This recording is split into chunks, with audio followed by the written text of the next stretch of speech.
할렐루야, 거룩하신 주님 앞에 예배함으로 나오는 거룩한 주말이 되시기를 주님의 이름으로 축복합니다. 8월 10일 토요일 아침 예배를 주님 앞에 드리겠습니다. 다 함께 조용한 기도 드리시겠습니다. 오늘도 우리와 함께 하시고 인도하여 주시는 주님의 크신 은혜에 감사드립니다. 오늘도 우리를 예배의 자리로 불러주셨고 우리가 예배할 수 있는 그 모든 상황과 환경을 허락하여 주셨고 우리의 마음을 주님의 것으로 주장하여 주셨기에 우리가 이렇게 예배에 나올 수 있었는 줄로 믿습니다. 능력의 아버지 하나님, 오늘 우리의 이 예배가 오직 주님께 그 은혜를 사모하는 마음으로 나와서 그것을 풍성히 누리고 그렇게 주님과 함께 동행하는 믿음의 자리 될 수 있도록 도와주시옵소서. 모든 말씀 예수님의 이름으로 기도드렸습니다. 아멘. 오늘 함께 고백할 시편의 찬양은 시편 25편 14절에서 15절까지의 말씀입니다. 여호와의 친밀하심이 그를 경외하는 자들에게 있으며 그의 언약을 그들에게 보이시리로다. 내 눈이 항상 여호와를 바라봄은 내 발을 그물에서 벗어나게 하실 것이미로다. 아멘. 오늘 우리에게 주시는 하나님의 말씀은 예레미야서 48장 36절에서 47절까지의 말씀입니다. 그러므로 나의 마음이 모압을 위하여 피리같이 소리내며 나의 마음이 길헤레스 사람들을 위하여 피리같이 소리내나니 이는 그가 모은 재물이 없어졌음이라. 모든 사람이 대머리가 되었고 모든 사람이 수염을 밀었으며 손에 칼자국이 있고 허리에 굵은 배가 둘렀고 모압의 모든 지붕과 거리 각처에서 슬피 우는 소리가 들리니 내가 모압을 마음에 들지 않는 그릇같이 깨뜨렸음이라. 여호와의 말씀이니라. 어찌하여 모압이 파괴되었으며 어찌하여 그들이 애곡하는가. 모압이 부끄러워서 등을 돌렸도다. 그런즉 모압이 그 사방 모든 사람의 조롱거리와 공포의 대상이 되리로다. 이는 여호와의 말씀이니라. 보라, 그가 독수리같이 날아와서 모압 위에 그의 날개를 펴리라. 성읍들이 점령을 당하며 요새가 함락되는 날에 모압 용사의 마음이 산고를 당하는 여인 같을 것이라. 모압이 여호와를 거슬러 자만하였으므로 멸망하고 다시 나라를 이루지 못하리로다. 여호와의 말씀이니라. 모압 주민아, 두려움과 함정과 올무가 내게 닥치나니 두려움에서 도망하는 자는 함정에서 떨어지겠고 함정에서 나오는 자는 올무에 걸리리니 이는 내가 모압이 벌받을 해가 임하게 될 것임이라. 여호와의 말씀이니라. 도망하는 자들이 기진하며 헤스본 그늘 아래에 서니 이는 불이 헤스본에서 나며 불길이 시온 가운데에서 나며 모압의 살적과 떠드는 자들의 정수리를 사름이로다. 모압이여, 내게 화가 있도다. 그모스의 백성이 망하였도다. 내 아들들은 사로잡혀갔고 내 딸들은 포로가 되었도다. 그러나 내가 마지막 날에 모압의 포로를 돌려보내리라. 여호와의 말씀이니라. 모압의 심판이 여기까지이니라. 아멘. 우리는 오늘까지 총 3일 동안 모압의 최후에 대하여서 모압의 멸망에 대하여서 말씀을 나누고 있습니다. 그래서 목요일에는 모압이 겪을 모든 재난들과 그 멸망에 대하여서 살펴보았고요. 어제는 모압이 교만함으로 인하여서 당할 수치와 조롱에 대하여서 보았습니다. 그리고 이러한 모압의 멸망의 근원 가운데에는 하나님보다 앞서는 그들의 교만이 있었다는 것을 보았고요. 그들의 마음 가운데 하나님이 아니라 우상 숭배가 자리하고 있었음을 살펴볼 수 있었습니다. 오늘 말씀에서는 그러한 이틀간 우리가 살펴본 모든 것들이 다시금 총망라되어 있음을 알 수 있습니다. 그런데 가장 먼저 우리가 36절에서는 이렇게 모압을 징계하시는 하나님의 마음에 대하여서 볼 수 있습니다. 이것은 우리가 어제 보았던 말씀에서도 비슷하게 나오는데요. 36절을 보시면은 하나님의 마음이 모압을 위하여 피리같이 소리내신다 라고 설명하고 있습니다. 여기서 말하는 피리같이 소리낸다 라고 하는 것은 이사야 16장에 나오는 수금 소리를 낸다 라는 것과 비슷한 표현법인데요. 이것은 슬픔과 애통하는 마음을 표현하는 방법이다 라고 볼 수 있겠습니다. 특별히 피리같이 소리를 낸다 라고 하는 것은 그렇게 뭔가 곡을 하여서 슬퍼하는 것을 표현하는 것이죠. 그래서 하나님께서 이 모압을 향하여서 슬퍼하고 계심을 알 수 있습니다. 그리고 오늘 말씀에서는 특별히 그 슬픔의 원인에 대하여서도 말씀하고 계시는데요. 36절 하반절을 보시게 되면은 그가 모은 재물이 없어졌기 때문이다 라고 이야기를 합니다.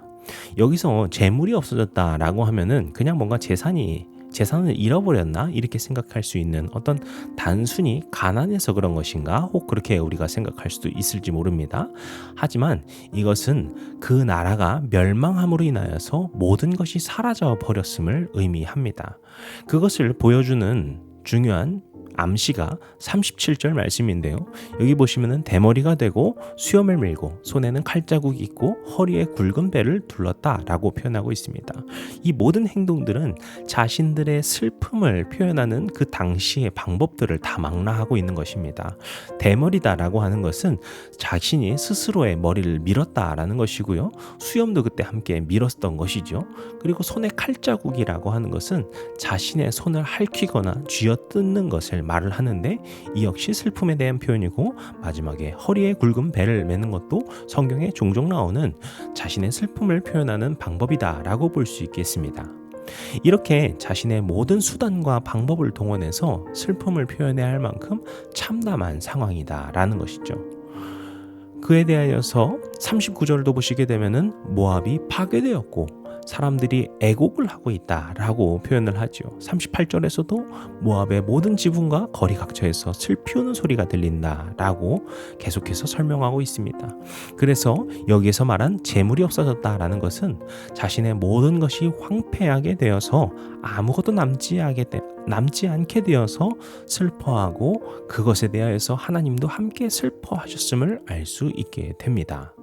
그리고 40절을 보시게 되면은 그가 독수리같이 날아와서 모압 위에 날개를 펴리라 라고 말을 하는데요. 이것도 자칫 잘못하면 뭔가 하나님께서 모압을 다시 보호하신다라고 혹 오해할 수도 있는 구절인데요. 여기서 말하는 그는 바벨론의 느부갓네살을 말을 합니다. 그리고 그가 모압 위에 독수리같이 날아와 날개를 편다라는 것은 그가 이 모압을 쳐들어와서 포위하고 덮쳐버려서 멸망시킨다라는 것을 의미합니다. 이러한 모든 원인에 대해서는 앞서도 설명했고 오늘도 다시 설명하지만 우상 숭배와 교만이 있음을 알 수 있죠. 42절 보시게 되면은 여호와를 거슬러 자만한 모압 백성에 대하여서 언급하고 있고요. 마지막 부분인 46절을 보시게 되면은 그모스의 백성이 망하였도다라고 하는데 그모스는 모압이 숭배하던 우상신이었습니다. 결국에 이들이 하나님을 떠나는 교만 그리고 하나님을 떠나 우상 숭배를 하는 죄악으로 인하여서 멸망하게 되었다라고 하는 것을 다시금 보여주고 있습니다. 이처럼 지난 이야기들을 반복하고 조금 더 강조하고 있는 것이 오늘 본문이다라고 할 수 있겠는데요. 그런데 오늘 본문에서의 가장 중요한 차이가 있다라고 하면은 하나님께서는 모압을 향하여서도 소망을 약속하고 있다라는 것이겠습니다. 47절 말씀 한번 같이 읽어보도록 할까요? 그러나 내가 마지막 날에 모압의 포로를 돌려보내리라. 여호와의 말씀이니라. 모압의 심판이 여기까지니라. 아멘. 이것은 참 우리가 많은 생각을 하게 되는 구절이기도 한 것 같습니다. 왜냐하면 우리가 성경을 읽다 보면 이야기가 이스라엘 중심으로 이루어지다 보니까 이방인들은 뭔가 악의 축이 되고 이스라엘은 하나님의 백성인 선으로서 우리가 구분하기 쉽기 때문이죠. 하지만 하나님의 눈에서는 이방인이나 모압인이나 이방인이나 모두 하나님의 피조물이라는 것입니다. 그래서 하나님께서는 하나님의 백성인 이스라엘뿐만이 아니라 모압을 비롯한 이방인들 역시 주님의 사랑으로 품고자 하시고 용서하고자 하시고 회복시키고자 하십니다. 이렇듯 우리가 말하고 알고 있는 그 크고 놀라우신 하나님의 사랑은 그저 나 하나만을 향한 사랑이 아니라 모든 온 세상을 향한 하나님의 사랑이다라는 것을 우리가 기억해야 할 것입니다. 우리가 이 점을 놓고서 기억해야 할 것이라면은 먼저는 우리가 지난 말씀을 통하여서 나눈 것처럼 하나님 앞에 교만함과 어떤 자신을 앞세웠던 것을 내려놓는 것이 필요할 것입니다. 근데 오늘 말씀을 마지막으로 좀 마무리를 하면서 묵상하게 되는 것은 우리가 하나님의 사랑에 대하여서 다시금 묵상하게 됩니다. 가장 먼저는 나 자신을 향한 하나님의 사랑이겠죠. 그래서 하나님께서 우리를 얼마나 사랑하시는지, 우리를 향하여서 얼마나 참으시고 얼마나 다시금 용서하시는지를 기억해야겠죠. 그런데 또한 이렇게 이방인인 모압을 향하여서도 다시금 소망을 품어주시는 것처럼 하나님께서는 우리의 이웃도 사랑하는 사랑의 주님이심을 기억해야 할 것입니다. 그래서 우리가 이웃을 서로 섬기고 돕고 그렇게 사랑으로 살아갈 때 주님을 알아가고 주님의 백성으로 더욱더 아름답게 세워지는 것인 줄로 믿습니다. 사랑하는 예림의 모든 성도님들, 모든 예배자들, 우리 모두가 오늘 이 시간 주님의 사랑을 묵상하고 그 사랑을 우리 마음 깊이 새기고 그 사랑을 실천하며 살아갈 수 있는 거룩하고 복된 기쁨의 하루가 되시기를 주님의 이름으로 간절히 축복합니다. 기도하시겠습니다. 오늘도 우리를 사랑하시고 주님께서 품어주심에 다시 한번 감사와 찬양을 올려드립니다. 사랑과 은혜와 평강의 아버지 하나님, 오늘도 주님께 예배함으로 나왔사오니 또한 우리가 주님의 말씀을 묵상하였사오니 이 말씀이 우리 삶의 길라잡이가 되게 하여 주시고 그렇게 주님의 말씀을 따라 사는 믿음의 사람들 될 수 있도록 도와주시옵소서. 주님의 사랑을 마음 깊이 새기고 그 사랑을 알고 경험하고 나누고 흘려보낼 수 있는 주님의 사랑으로 살아가는 주의 백성들 될 수 있도록, 주의 자녀들 될 수 있도록 우리를 도와주시옵소서. 모든 말씀 우리 주님 예수 그리스도의 이름으로 기도드렸습니다. 아멘. 이제 우리 주기도문 함께 들으시고 오늘 예배를 마치겠습니다.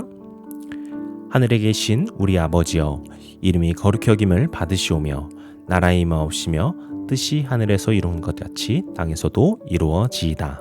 오늘날 우리에게 일용할 양식을 주옵시고 우리가 우리에게 죄 지은 자를 사하여 준 것 같이 우리 죄를 사하여 주옵시고 우리를 시험에 들게 하지 마옵시고 다만 악에서 구하옵소서.